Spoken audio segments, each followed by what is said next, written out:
Bonjour et bienvenue dans cette nouvelle vidéo de géographie niveau 3e.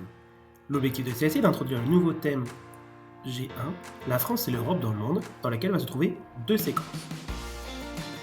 L'Union Européenne représente une grande puissance mondiale, notamment face aux États-Unis et à la Chine. L'Union Européenne représente 6% de la population mondiale et représente 18,6% du PIB mondial de la richesse produite par les pays. Et ça représente ici 15% des exportations mondiales réalisées par les pays de l'Union Européenne. Mais l'Union Européenne comporte ici 27 pays. Je te laisse écouter la vidéo pour expliquer ce que c'est que l'Union Européenne.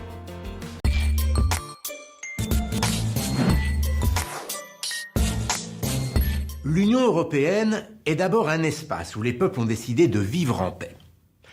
Au milieu du siècle dernier, après 2 guerres mondiales, l'Europe est ravagée. En 1957, 6 pays décident donc de se mettre autour de la table. La France, l'Allemagne, les Pays-Bas, la Belgique, le Luxembourg et l'Italie. Ils créent la Communauté économique européenne, la CEE. L'objectif est de redresser l'économie européenne, de garantir la paix et de défendre la démocratie. En 1992, la CEE devient l'Union européenne. Alors petit à petit, cette union s'est élargie jusqu'à compter aujourd'hui 28 pays membres, soit presque l'intégralité des pays européens. Enfin, en 2019, nous ne serons plus que 27 puisque le Royaume-Uni est en train de quitter l'Union européenne. Alors à quoi sert l'Union européenne ? Eh bien, sans que les pays perdent leur souveraineté, elle permet de mettre en place une politique commune à tous les pays membres pour, par exemple, accompagner les entreprises, l'industrie, l'agriculture, aider les pays en difficulté économique ou encore protéger l'environnement. Pour organiser tout ça, il a fallu mettre en place des institutions dont voici les principales. Bruxelles, en Belgique, est la capitale de l'Union. C'est là que se trouve la Commission européenne, autrement dit, le gouvernement de l'Union. Et le Conseil de l'Union européenne, où se réunissent les ministres de chaque pays membre pour coordonner les politiques européennes. Ce Conseil est présidé tous les 6 mois par un pays différent. À Strasbourg se trouve le Parlement européen, où siègent les 751 députés élus par les citoyens européens. Ils votent les lois européennes. À Luxembourg, la Cour de justice européenne, qui fait respecter ses lois. Et à Francfort, la Banque centrale européenne. Elle gère l'euro, la monnaie commune qui circule depuis 2002 dans la majorité des pays de l'Union.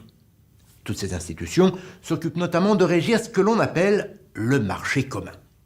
Au sein de l'Europe, les marchandises et les citoyens peuvent circuler librement. Je peux, par exemple, travailler ou ouvrir une entreprise dans un autre pays de l'Union européenne et partir en vacances en Italie sans montrer mon passeport à la frontière.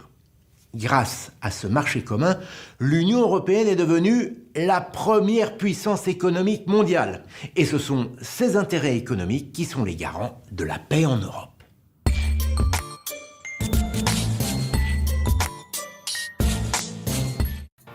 Ainsi, avant d'être l'Union Européenne, il s'agissait de la CEE, la Communauté économique européenne, dans laquelle se trouvaient 6 pays, et cela a été mis en place par le traité de Rome en 1957. Puis le projet européen s'est élargi, et l'Union Européenne est devenue ce qu'elle est à partir du traité de Maastricht de 1992, et aujourd'hui nous comptons 27 pays. L'Union Européenne, donc, comme on a dit, représente une puissance importante, et la France fait partie ici de cette association politique mise en place. Et donc nous allons faire d'abord quelques rappels ici sur ce que nous avons déjà appris en classe de 4e. Ainsi, l'Union Européenne composée des différents pays européens, des 27 pays européens, est un pôle important dans le cadre de la mondialisation, qui est un processus ancien qui remonte déjà au moment des grandes découvertes. La mondialisation, tu as appris en 4e, est le processus de mise en relation de différentes parties du monde par la multiplication des échanges et des déplacements humains. Autrement dit, à l'échelle planétaire, il y a de plus en plus d'échanges et de déplacements, notamment d'êtres humains, de capitaux, de marchandises, et elle repose sur des réseaux comme les routes maritimes, les flux financiers, des grandes villes également qui sont importantes à l'échelle mondiale. L'intégration des territoires est inégale puisque certains pays consomment plus de richesses que d'autres, et on verra également à l'échelle de l'Union européenne que les pays sont inégalement intégrés dans ce cadre-là. L'Union européenne fait donc partie de cette mondialisation qui ne profite pas de la même manière mais qui échange avec l'Amérique du Nord et l'Asie de l'Est.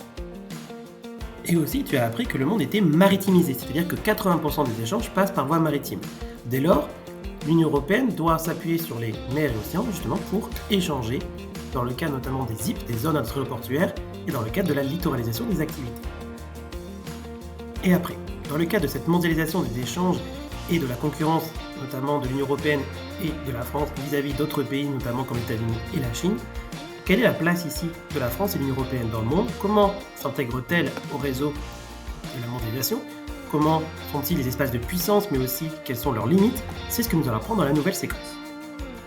Mais avant toute chose, je te laisse prendre ta feuille leçon et décortiquer sur celle-ci le titre de la séquence G1.1, mais aussi celui de la séquence G1.2, en entourant en vert les lieux et en rouge les mots de vocabulaire.